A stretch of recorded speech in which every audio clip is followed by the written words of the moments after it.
matin. Jokanya sekta mar somo koro dwaro mondo mi piny owacho chiw ler ewi deko mar omenda ma ichiwo ne skunde thurka bang' sirikal golo pesa manok ne skunde ma ok chopo atamalo 50 mane gisingo.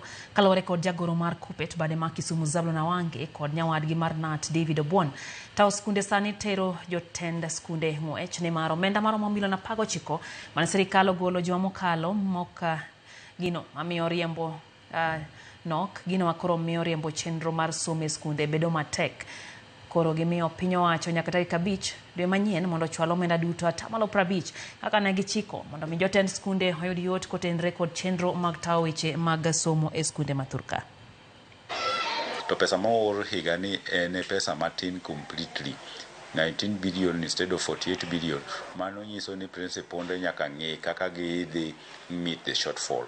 Chon kane pesa sirikal oro pesa matin e first term, so senior school principals ne onge shida nikech ne nitie jo class 9 mane report miluongo ni form 1s.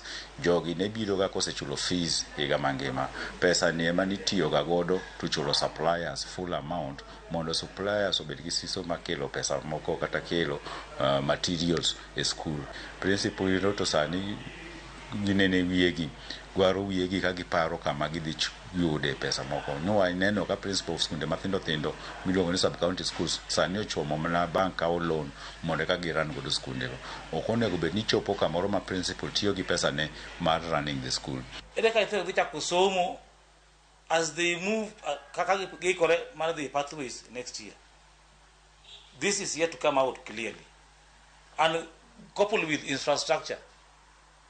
Classes nyogere ne sikunde. Ok ne sikunde te. Moko podi gero sani. But as they do that, putting tiere nok mar infrastructure, classrooms, laboratories, moko ro ne kurmathiru gisome.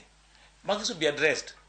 And unless this is addressed, we are still seeing very big challenge in our learning institutions. And we want to say it from the onset. Let no one blame the punch. Free primary education, LC poko no alert, mangizo ni pesa go poko do account. Mai kelo cheno masomo bedo matek sikunde wa kendo mae ok mi somo ma sikunde wa timre kaka dwarore.